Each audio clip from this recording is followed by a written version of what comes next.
যে আসলে আমাদের মূলত যদি বর্জন করার কোনো বিষয়ই আসে তাহলে কিন্তু সর্বপ্রথম বর্জনের বিষয় আসা উচিত ছিল যে আমরা তাদের যে সুদী কার্যক্রম, এই সুদী কার্যক্রমকে আমরা বন্ধ করতে চাই। প্রগতির নামে কোনো বিজাতীয় মতবাদ আমরা গ্রহণ করব না। একইভাবে আমরা যে নানানমুখী মাঝাবী সংকীর্ণতাবাদে আমরা পড়ে গেছি, এখান থেকে আমরা থাকবো না। যে স্লাইসড পাউরুটির মতো এই খেলাফতটাকে ভেঙে ভেঙে 57টা মুসলিম রাষ্ট্র করে আজকে ইহুদি খ্রিস্টানরা কিন্তু আমাদেরকে কামড়ে কামড়ে খাচ্ছে। যে মানুষ আল্লাহর গোলামি করতো গণতন্ত্র মেনে নেওয়ার কারণে, তখন মানুষ মানুষের পূজা করা শুরু করলো, তখন মানুষ মানুষের দাসত্ব করলো আল্লাহর দাসত্ব ছেড়ে দিয়ে। আমরা সারা বিশ্বের মুসলিমরা এটা কিভাবে মেনে নিতে পারি যেই মতবাদের কারণে ওসমানীয় খেলাফত ধ্বংস হতে পারে, সেই মতবাদ মেনে নিয়ে কখন ইসলামী খেলাফত আসতে পারে? ঠিক তেমনি আমরা একইভাবে বলতে পারি আজকে আমরা মুসলিম উম্মাহ, আমরা কিন্তু ঈগলের মতো, আমরা কিন্তু জিহাদের জন্য, আমরা কিন্তু আমাদের দাওয়াত ও জিহাদের জন্য, আমরা কিন্তু আমাদের জীবন উৎসর্গ করার জন্য আমাদের কিন্তু সেই মেজাজটা ছিল। তার মানে আমরা উঠতে পারি, কিন্তু আমাদের এই সমাজের এই শৈথল্যবাদী লোকদের সাথে থাকতে থাকতে আমাদের নীতি নৈতিকতা এমন পর্যায়ে চলে গেছে, আমরা এখন মুরগিদের মতো হয়ে গেছে। আত্মাহারিক টিভি, ওহির আলোয় উদ্ভাসিত জীবনের জন্য। আসসালামু আলাইকুম ওয়া রাহমাতুল্লাহ। আলহামদুলিল্লাহ ওয়াহদা ওয়াসসালাতু ওয়াসসালামু আলা মান লা নাবিয়্যা বা'দা। ফাউযু বিল্লাহি মিনাশ শাইতানির রাজীম। বিসমিল্লাহির রহমানির রহিম। ওয়া ক্বালা আল্লাহু তাআলা ইয়া আইয়ুহাল্লাযীনা আমানু লা তাত্তাখিযুল ইয়াহুদা ওয়ান নাসারা আউলিয়া বা'যুহুম আউলিয়াউ বা'যিন ওয়া মান ইয়াতাওয়াল্লাহুম মিনকুম ফাইন্নাহু মিনহুম ইন্নাল্লাহা লা ইয়াহদিল কওমায যালিমিন। সূরা মায়েদা 5 নম্বর সূরার 51 নম্বর আয়াত। সমস্ত প্রশংসা মহান আল্লাহ রাব্বুল আলামিনের জন্য, যিনি আজকের এই গুরুত্বপূর্ণ এবং সময়োপযোগী একটি সেমিনারে আমাদেরকে উপস্থিত হয়ে কিছু কথা শোনার ও বলার তৌফিক দান করছেন। এজন্য সমস্ত প্রশংসা মহান আল্লাহ রাব্বুল আলামিনের জন্য আলহামদুলিল্লাহ। দরুদ ও সালাম বর্ষিত হোক যার আদর্শ, যার রেখে যাওয়া রীতি নীতি সুন্নাত বাস্তবায়ন করে আমাদের যাবতীয় প্রচেষ্টা মুহাম্মদ রাসূলুল্লাহ সাল্লাল্লাহু আলাইহি ওয়াসাল্লামের প্রতি।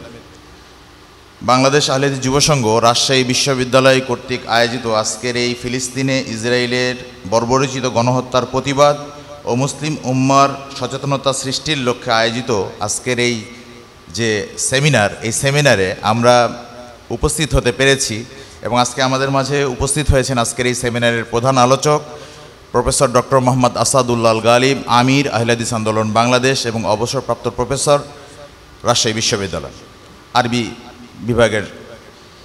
তো আজকে আমরা যে বিষয়টি নিয়ে আলোচনা করতে যাচ্ছি তার আগে একটি বিষয় আমরা আপনাদের সামনে একটি দৃষ্টি আকর্ষণ করব, যে আমরা ইসরায়েল নিয়ে আলোচনা করতে যাচ্ছি। এই বিষয়ে আল্লাহ তাআলা আমাদেরকে স্পষ্ট বলে দিচ্ছেন যে আমরা যেহেতু ইমানদাররা এখানে উপস্থিত হয়েছি, তো ইমানদারদের উদ্দেশ্যে আল্লাহ তাআলা বলছেন যে হে ইমানদারগণ, তোমরা লা তাত্তাখিযুল ইয়াহুদা ওয়ান নাসারা আউলিয়া, তোমরা ইহুদি খ্রিস্টানদেরকে বন্ধুরূপে গ্রহণ করো না। তাহলে আমরা যারা ইমানদার, আমাদের জন্য প্রথম কর্তব্য হচ্ছে এই যে আমরা ইহুদি খ্রিস্টানদেরকে বন্ধুরূপে গ্রহণ করতে পারছি না। 2 নম্বর কথা হচ্ছে যে বা'যুহুম আউলিয়া ও বা'যিন, কারণ তারা পরস্পরের আবার বন্ধু শুভাকাঙ্ক্ষী, ওয়েল উইশার, তারা একে অন্যের সহযোগী। এরপর আল্লাহ বলছেন ওয়া মান ইয়াতাওয়াল্লাহুম মিনকুম ফাইন্নাহু মিনহুম, যে ব্যক্তি বা যারা তাদেরকে বন্ধুরূপে গ্রহণ করলো সে তাদেরই অন্তর্ভুক্ত হয়ে গেল। এরপরে আল্লাহ বলছেন ইন্নাল্লাহা লা ইয়াহদিল কওমায যালিমিন, যে নিশ্চয়ই আল্লাহ তাআলা এই জালেম কওমকে কখনো হেদায়েত দেন না। আমাদের ইতিপূর্বেই আমাদের এক স্যার তিনি বললেন যে আসলে আমরা আমেরিকা বা তাদের যে পূজিত যে রীতিনীতি বা তাদের যে মতবাদগুলো, এই মতবাদগুলোর মাধ্যমে আমরা প্রতারিত যেমন হচ্ছি, একইভাবে আমরা সেই মতবাদগুলোই অনুসরণ করে চলছি। তাহলে আমরা এই আয়াতের বক্তব্য অনুযায়ী আমরা কি তাহলে তাদের মতোই হয়ে যাচ্ছি না এখন এক অর্থে? 2 নম্বর যে বিষয়টা আমরা বলবো যে আজকে আমাদের একটি গুরুত্বপূর্ণ বইয়ের একটি গ্রন্থপাঠ প্রতিযোগিতাও হয়েছিল। আপনারা দেখেছেন যে আরব বিশ্বে ইসরায়েলের আগ্রাসী নীল নকশা। তো আমরা এইটা নিয়েও আমরা পড়েছি। তো আমি আমার আলোচনার অংশে এই বিষয়টি আপনাদের সামনে একটু বলতে চাইব, তা হলো যে আমরা মূলত একটি বিষয় ভুলে যাচ্ছি, বা আমাদের উইকিপিডিয়া থেকে যে তথ্যটা আমরা পেয়েছি সেটা এরকম যে আমরা মূলত সবসময় বলে থাকি যে ইসরায়েলি পণ্য বর্জন করুন। ইসরায়েলি পণ্য বর্জন করার ব্যাপারে আমরা মানুষকে সবসময় সচেতন করি। যখনই কোনো কোনো মুসলমানদের প্রতি জুলুম অত্যাচার করে তখনই আমরা বলি ইসরায়েলি পণ্য বর্জন করুন, কিন্তু আমরা কখনোই বলি না এটা যে আমরা তাদের যে পুঁজিবাদী ব্যবসা, তাদের যে সুদী ব্যাংকিং সিস্টেম, এইটা যে তারা সারা পৃথিবীকে নিয়ন্ত্রণ করছে, এইটা বর্জনের দাবি কিন্তু আমরা সবাই এক হয়ে আমরা কিন্তু করতে পারি না। কিন্তু তারা কিন্তু এই ইহুদি খ্রিস্টানরা কিন্তু সারা বিশ্বে এই পুঁজিবাদী বা ব্যাংকিং সিস্টেমের মাধ্যমেই কিন্তু সারা বিশ্বকে যে নিয়ন্ত্রণের একটা ব্যবস্থাটা কিন্তু তারা করে যাচ্ছে। আমরা এখানে আপনাদেরকে বলতে পারি যে আসলে পরোক্ষভাবে অর্থনীতিকে নিয়ন্ত্রণ করার মাধ্যমে বিশ্বের নিয়ন্ত্রণ কিন্তু ইহুদিদের হাতেই। সেটা কিভাবে, আমরা একটি উইকিপিডিয়াতে একটি তথ্য আপনাদের সামনে শেয়ার করতে চাচ্ছি। তা হলো যে রথসচাইল্ড, আপনারা জানেন যে উনি একজন আধুনিক ব্যাংকের বলা হয় যে উনি একজন বিস্ময়। এই যে ফ্যামিলি, এই ফ্যামিলি সম্পর্কে উইকিপিডিয়াতে আপনারা দেখবেন যে একটি তথ্য কিন্তু আছে। এই তথ্যটি আমি আপনাদের সামনে শেয়ার করছি। সে তথ্যটি হলো এই যে রথচাইল্ড ফ্যামিলি, যেটা বলা হচ্ছে তাদের সম্পর্কে যে রথচাইল্ডস গভর্ন এ ক্রিশ্চিয়ান ওয়ার্ল্ড। রথচাইল্ডরাই গোটা খ্রিস্টান বিশ্বকে পরিচালনা করছে, উইকিপিডিয়া তথ্য বলছি আমি আপনাদেরকে।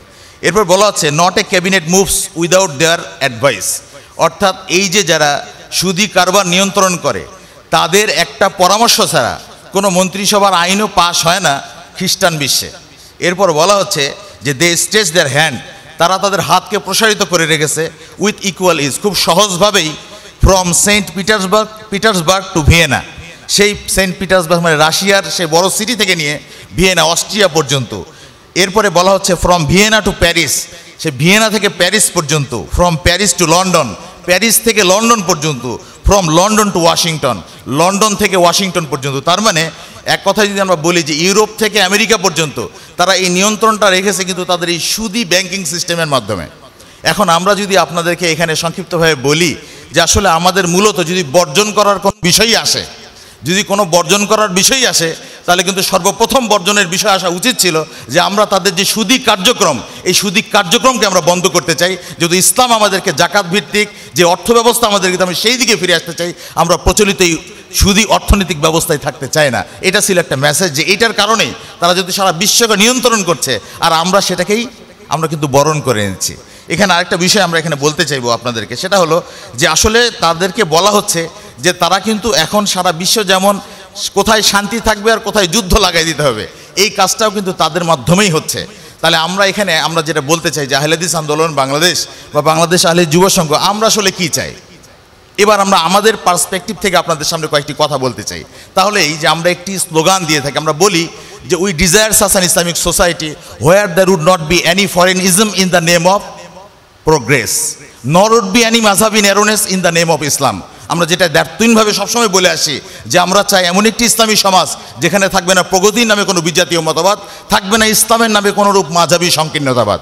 আমরা যে বিজাতীয় মতবাদগুলোর মাধ্যমে ঠিক যেমন একদিক থেকে আমরা একটু আগে যে আলোচনায় বললাম যে একদিক থেকে যেমন আমরা তাদের এই সুদি কারবারের কারণে যেমন আমরা অর্থনৈতিকভাবে যেমন তাদের কাছে আমরা আমাদের নিয়ন্ত্রণটা তাদেরকে দিয়ে দিছি, এটা যেমন ঠিক, আবার একইভাবে আরেকভাবে আমরা আমাদের যে শাসন ব্যবস্থাটা, আমরা শাসন ব্যবস্থাটাও এই গণতান্ত্রিক সিস্টেমের কারণে তাদের বিজাতীয় যে মতবাদগুলো আছে এই মতবাদগুলো মেনে নেওয়ার কারণে আমরা কিন্তু আমাদের ক্ষমতার যে নেতৃত্বের যে মূল বিষয়গুলো এগুলো কিন্তু আমরা তাদের নেতৃত্বেই দিয়েছি। ফলে আমাদের আপনাদের কাছে দাবি থাকবে এই যে আমরা যেটা চাই যে আমরা চাই এমন একটি ইসলামী সমাজ গঠন করতে, এমন একটি রাষ্ট্র গঠন করতে যার মাধ্যমে যেন এমন একটা বিষয় তৈরি হয় যেখানে কোনো বিজাতীয় মতবাদ আমরা মানব না, প্রগতির নামে কোনো বিজাতীয় মতবাদ আমরা গ্রহণ করব না। একইভাবে আমরা যে নানানমুখী মাঝাবী সংকীর্ণতাবাদে আমরা পড়ে গেছি এখান থেকে আমরা থাকবো না। কারণ আপনারা জানেন যে ইহুদিরা মুসলমানদের দুটি বিষয়কে খুব হিংসা করে। একটি হলো যে মুসলমানরা যে সালাম বিনিময় করে এবং মুসলমানরা যে আমিন বলে। আজকে দেখেন একটা বিষয় যদি আমরা বলি যে আমিনের বিষয়টাও পর্যন্ত আজকে আমাদের এই মাঝাবী সংকীর্ণতার কারণে আমাদের কাছ থেকে কিন্তু ছিনিয়ে নেওয়া হয়েছে।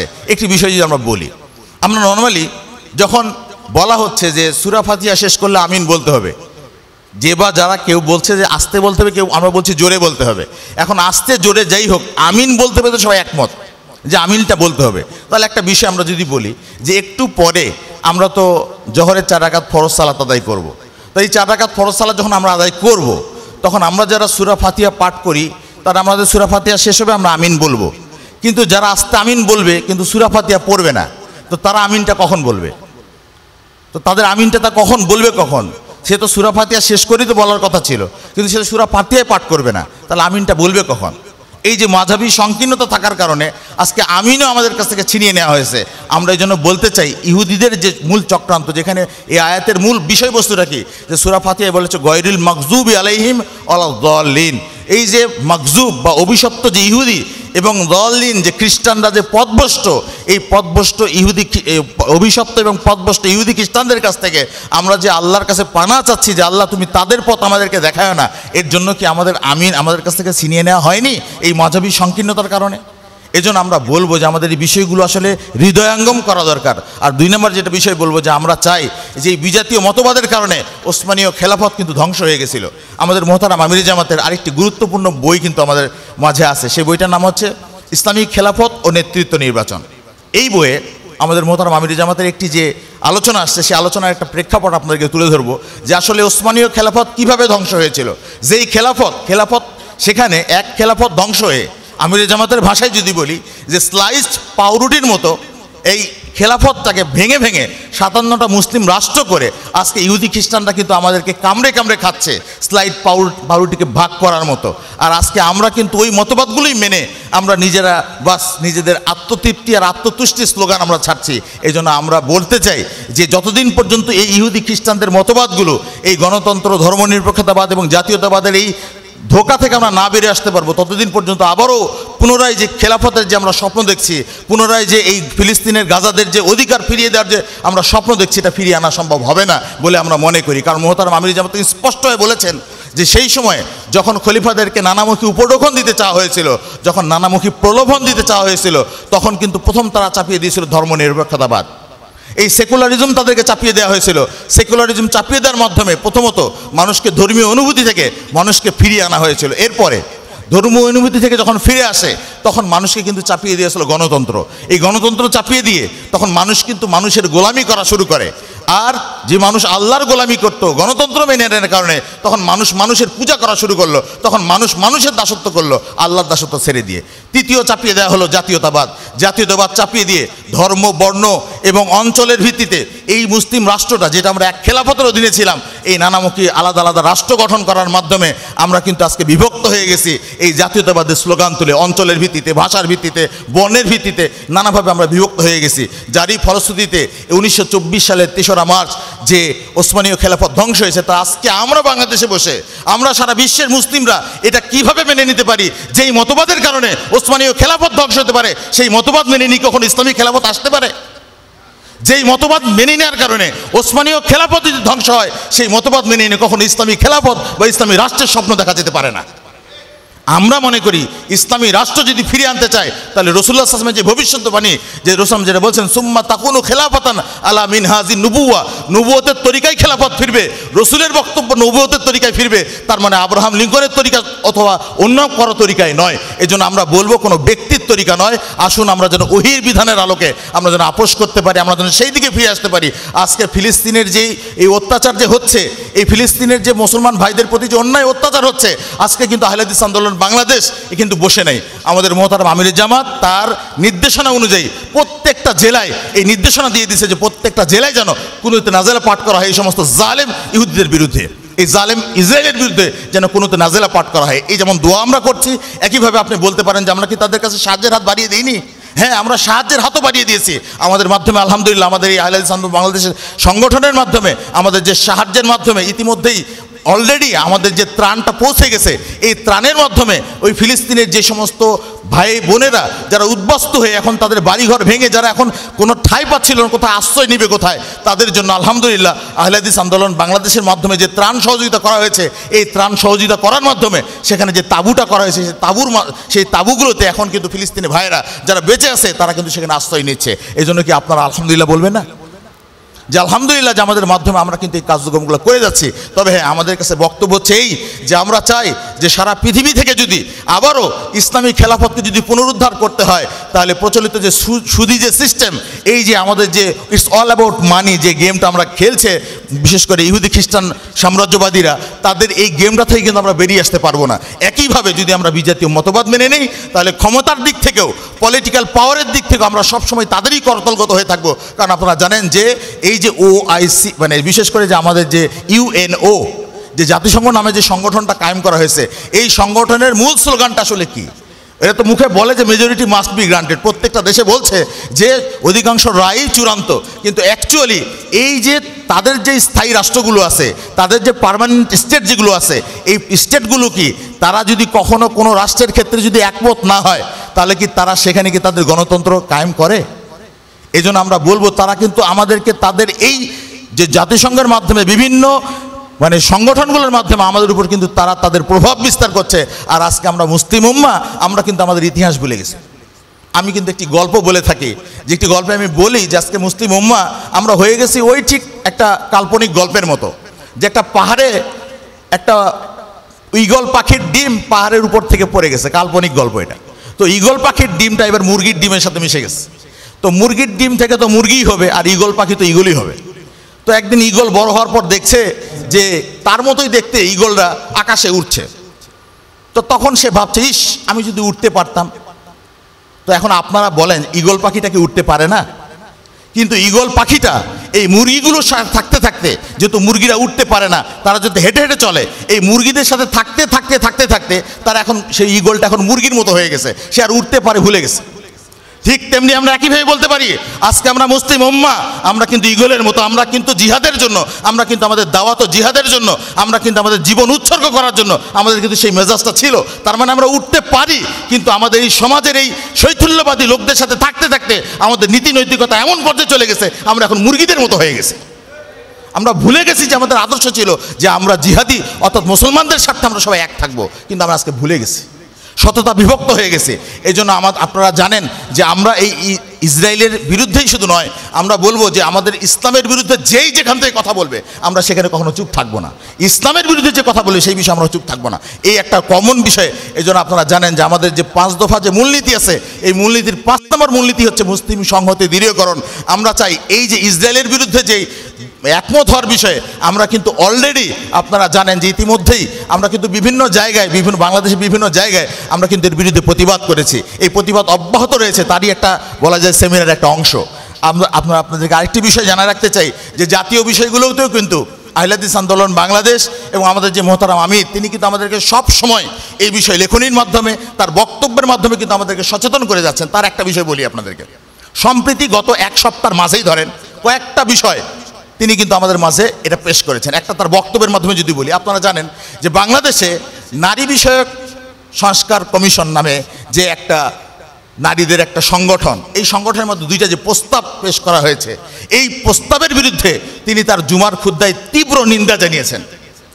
কারণ 2টা প্রস্তাব কি এটা তো আপনারা জানেন যে একটা প্রস্তাব হচ্ছে কোরআন বিরোধী প্রস্তাব, আরেকটা প্রস্তাব ওটাও কোরআন বিরোধী প্রস্তাব। তো কোরআন বিরোধী প্রস্তাবের বিরুদ্ধে কি কোনো মুমিন মুসলমান কি এক থাকতে পারে, চুপ করে বসে থাকতে পারে? এই বিষয়ে কিন্তু তিনি আমাদেরকে বক্তব্যের মাধ্যমে সতর্ক করেছেন।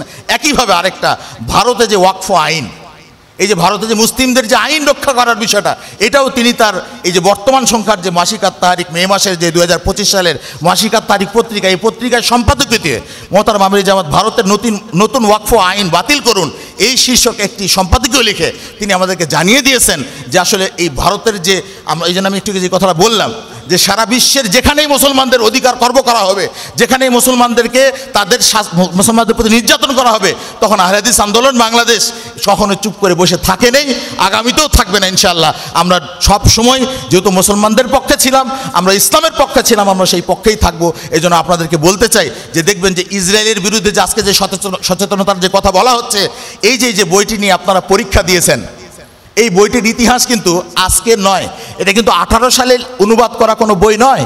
এই বইটা শুরুতে আপনারা লক্ষ্য করবেন যে এই বইটা কিন্তু শুরুতেই এই বইটা প্রথম অনুবাদ করেন মোহতারাম আমির জামাত যে ইসলামিক ফাউন্ডেশন বাংলাদেশ থেকে 1987 সালে। 1987 সালে কিন্তু এই বইটা লেখার মাধ্যমে সেই সময়ে ইহুদিদের এই যে নীল নকশাটা বা ইহুদিদের যে মানে চক্রান্তগুলো, ইসরায়েলের যে চক্রান্তগুলো, এই চক্রান্তগুলো সেই সময় কিন্তু জানিয়ে দেওয়া হয়েছে। অথচ দুর্ভাগ্যজনক বিষয় যে তাকেই কিনা বলা হয় যে ইহুদিদের দালাল, তাকেই কিনা বলা হয় যে ইহুদিদের আমরা নাকি দালালই করি। এই জন্য আমরা বলবো যারা আমাদের ইতিহাস সম্পর্কে জানে না, তারা আপনারা যারা এই বইটা পড়েছেন, আপনারা ইতিহাসটা তাদের কাছে জানিয়ে দেবেন ইনশাআল্লাহ। এই জন্য আমরা বলবো আপনাদেরকে যে আহলে হাদিস আন্দোলন বাংলাদেশ এটা প্রচলিত অর্থে কোনো কিন্তু সস্তা ফজিলতের কোনো সংগঠন নয়। এই সংগঠন আমরা বলতে পারি যে আল্লাহ প্রেরিত সর্বশেষ ওহীভিত্তিক সমাজ ও রাষ্ট্র গঠনের এক বৈপ্লবিক আন্দোলন। এই জন্য আমরা আপনাদেরকে উদাত্ত আহ্বান জানাবো যে এই আন্দোলনে আমরা চাই যে আল্লাহ প্রেরিত যে ওহীর যে বিধান, এই জন্য আমরা সবসময় একটি কথা বলে থাকি যে সকল বিধান বাতিল করো। আল্লাহর বিধান বাদ দিয়ে অন্য কোনো বিধান কি মানুষ মানতে পারে? এই জন্য আমাদের একটি স্লোগানের মাধ্যমে আমরা প্রচার করি যে সকল বিধান বাতিল করো, ওহির বিধান কায়েম করো। এই যে আমাদের স্লোগান, এই স্লোগানটা আপনারা অনুধাবন করার চেষ্টা করবেন। আমরা মনে করি যে প্রত্যেকেই এই স্লোগানের আলোকে আপনারা মানে একত্রতা ঘোষণা করবেন। যেহেতু এখানে বলা হয়েছে যে আমাদের এই মানে মুসলিম উম্মার করণীয় শীর্ষক যেহেতু সেমিনার, এখানে আমরা আপনাদেরকে বলবো আসলে আমাদের ফিরে আসা দরকার রাসূলুল্লাহ সাল্লাল্লাহু আলাইহি ওয়াসাল্লামের সিরাতের পথে। রাসূলুল্লাহ সাল্লাল্লাহু আলাইহি ওয়াসাল্লামের জীবনী কোন পথে তিনি নিজেকে পরিচালিত করেছিলেন, তিনি কোন পথে সাহাবায়ে কেরামকে তিনি ডিরেকশন দিয়েছিলেন, কোন ক্ষেত্রে তিনি কাকে কোন নির্দেশনাগুলো দিয়েছিলেন, এই নির্দেশনাগুলো কিন্তু আজকে আমাদের জন্য এখন কিন্তু জানা খুব জরুরি। আমরা কিন্তু অনেকেই এখানে রাসূলুল্লাহ সাল্লাল্লাহু আলাইহি ওয়াসাল্লামের জীবনীর কোনো না কোনো অংশ কিন্তু আমরা বলতে পারবো, কিন্তু আমরা আপনাদেরকে অনুরোধ করব যে রাসূলুল্লাহ সাল্লাল্লাহু আলাইহি ওয়াসাল্লামের জীবনের পুরোটাই একবারে রাসূলুল্লাহ জন্ম থেকে নিয়ে মৃত্যু পর্যন্ত তার যে প্রত্যেকটা দিক নির্দেশনামূলক যে আলোচনা, তার যে পদক্ষেপগুলো, এগুলো কিন্তু আমাদের সবাইকে একবারে কমপ্লিটলি জানা জরুরি। এজন্য আমরা আপনাদেরকে একটি বিষয় জানাইতে চাই, শেষে বলবো যে আসুন আমরা এই যে যদি করণীয় শীর্ষক বিষয় আমরা বলতে চাই, আসুন আমরা সিরাতটাকে নিজেরা পড়ি, নিজেরা জানার চেষ্টা করি এবং অন্যদেরকেও এই সিরাতের আলোকে অর্থাৎ রাসূলুল্লাহ সাল্লাল্লাহু আলাইহি ওয়াসাল্লামের আদর্শের দিকে মানুষকে যেন আহ্বান করতে পারি। কারণ আজকে আমাদের সমাজে বিভিন্ন নেতাদের আদর্শের কথা মানতে বলা হয়, অথচ আপনারা জানেন কোনো নেতার আদর্শে কোনোদিন কোনো মানুষ এক হবে না। কিন্তু সারা মুসলিম বিশ্বকে যদি বলা হয় যে মুহাম্মদ সাল্লাল্লাহু আলাইহি ওয়াসাল্লামের আদর্শে একমত হতে হবে, তাহলে আশা করা যায় টুডে অর টুমরো অবশ্যই এক হবে ইনশাআল্লাহ। এই জন্য আমরা বলবো আপনাদেরকে যে আমরা এই সিরাত কোর্সের মাধ্যমে আমরা এই যে রাসূলুল্লাহ সাল্লাল্লাহু আলাইহি ওয়াসাল্লামের সিরাত চর্চার যে গুরুত্বটা, এটা যেন আরও বেশিভাবে প্রসার হয়। এই জন্য আমাদের মুহতারাম আমির জামাতের লিখিত একটি বই সিরাত রাসূল সাল্লাল্লাহু আলাইহি ওয়াসাল্লাম, এই বইটি আমরা একটি কোর্সের মাধ্যমে করাচ্ছি। ইতিমধ্যে এই প্রথম ব্যাচ শেষ হয়ে গেছে, দ্বিতীয় ব্যাচও আমরা করাচ্ছি। এই ব্যাচে আমরা 3টি একটা মানে পুরস্কারও ঘোষণা করেছি। যারা প্রথম, ফার্স্ট, সেকেন্ড, থার্ড যারা হবে তাদেরকে আমরা ওমরায় যাওয়ার জন্য এরকম একটা প্রস্তাব আমরা দিয়েছি যে তাদেরকে ওমরায় নিয়ে যাওয়া হবে, পাশাপাশি 10 জনকে 50,000 টাকা 5,000 টাকা পুরস্কার দেওয়া হবে। তো এই জন্য আমরা আপনাদের প্রতি আহ্বান রাখবো যে আপনারা সবাই এই কোর্সটাতে অংশগ্রহণ করার মাধ্যমে রাসূলুল্লাহ সাল্লাল্লাহু আলাইহি ওয়াসাল্লামের সিরাত জেনে আমাদের করণীয়গুলো কি, প্রত্যেকটা কন্টেম্পোরারি ইস্যুতে আমাদের করণীয় বর্জনীয়গুলো কি আমরা ইনশাআল্লাহ সিরাতের মাধ্যমে জানতে পারবো। এই উদাত্ত আহ্বান রেখে এবং আপনাদের প্রতি এটা আমরা আবারও বলছি যে আসুন আমরা সবাই মিলে এই যে বিজাতীয় মতবাদগুলো আছে, এই মতবাদগুলোর ধোকায় যেন আমরা না পড়ি, আমরা যেন সুদী যে কারবার আছে সুদী কারবারের ধোকায় যেন না পড়ি, আমরা যেন এই মানে টাকা পয়সার যে ষড়যন্ত্রের মধ্যে যেন না পড়ে যাই, সুদী ষড়যন্ত্রের মধ্যে যেন না পড়ে যাই। আল্লাহ তাআলা যেন আমাদের এই বিষয়গুলো বুঝে আমল করার তৌফিক দান করেন। এই বলেই আজকে আমার আলোচনা এখানে শেষ করছি। আসসালামু আলাইকুম।